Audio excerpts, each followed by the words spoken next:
Ayun, pabiyahe na kami ng ospital. Buti merong may kapitbahay na mabuting loob, mabuting puso. Ayun, yung bangka niya gagamitin na yung bangka niya. Kasi pag yung bangka namin malaki ang ginamit, malaki rin ang gastos. Mga 20,000. Papunta lang doon, 20,000 ang gastos kasi crudo pa lang, 2 container. Tapos kailangan ng 4 na tao para paandarin yung makina, yung malaking bangka. Kaya ito, buti, i-boss titing. Ayun o, i-boss titing ngayon, pumayag siya na Hiramin yung bangka. Hiramin yung bangka niya. Siya pagod At higit pa. Lang guys, magkakasakit. Graduating ako. Yun, graduating nga lang daw, hindi magkasakit. Ako, gano'n, hospital. Oo nga. Yan, dyan daw yung sumasakit. Tapos, Kaliwa. Ano ba? Kaliwa kanan? dalawa. Dalawa kaliwa. Pero mas malala yung kanan. Mas malala yung kanan, kaliwat kanan daw. Kaya maraming tatanong kung ano ba, kaliwa ba o kanan. Kaliwat kanan nga po yung sumasakit. Pero nung nagpa-check up kami nung nakaraan, di ba yung na-confine siya, nakakala natin operahan na. Wala naman sinabi na may sakit siya sa ganyan. Ngayon babalik kami ng hospital para na siya. Ano ba tawag doon? Ultrasound. Ayun, buti. Meron kami nahiram na bangka. Tanghali na nga, sana gumaling na siya. Kaya pagkatapos sa ultrasound, hindi pa rin nakita yung sakit niya. May mga nagpahay dito ng kapitbahay na dalhin namin sa pinakamagaling na albularyo. Dito, nanghihina siya eh. Nahin na natin yung ultrasound. Hindi ako bagsak. Lagi siyang nakahiga. Nangyari siya nakatayo.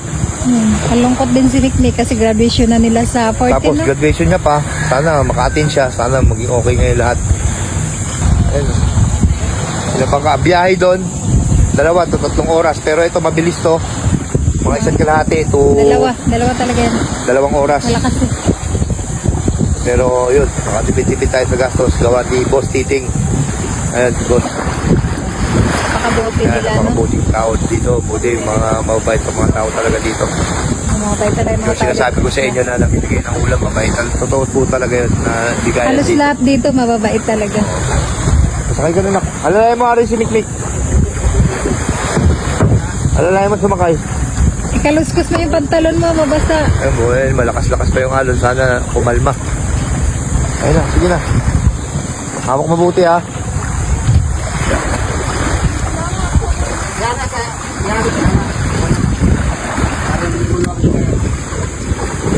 Ayan na, sige na yan. Sakay na. Sakay na. At ayun lang, maraming salamat po sa mga concert kay Mikmik. Mamahal kay Mikmik. Patuloy niyo pong pag-pray. Patuloy niyo po ipag-pray. Sana po pag-pray, kumaling na po siya para makapag-pray kami. Ayos. At ayun lang po, keep safe po palagi sa inyo. Mag-iingat kayo, bawal po magkasakit. God bless po sa inyo lahat. Teka, tuturuan kita kung paano pumaldo. Ito ang bagong laro, PH Lago. At mag-register ka na, nasa comment section ng link. Pag naka-register ka na, pindutin mo kagad ang paborito natin laro, ang Super Ace. Play na natin yan. Pindutin mo na yung continue. Play. Ayan na, play natin yan ha. Pag-play na yan, syempre, pindutin mo yung X by bonus. May bonus tayo, 1, 2, 3, 4, 5, 100 pesos agad para jackpot agad. Buy and play. Tirahin na natin yan guys, baka matira pa ng iba. Ayan na, scatter ka agad, kitang-kita mo naman, 10 scatter, 360, 370, tumama ka agad, tira mo. 19, 150, 2,320, plus 200, 25, gagawin.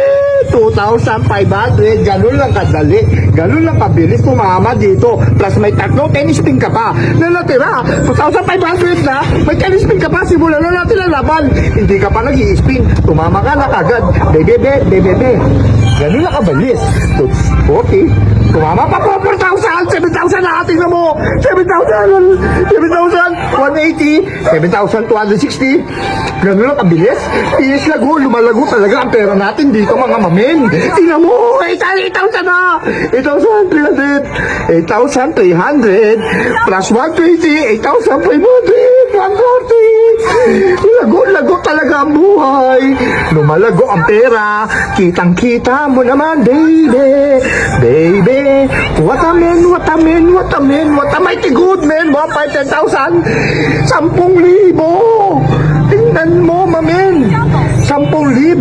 750, Lago-lago, paldo. Oh, register ka na sa comment section, sabay cash out. Boom, panis.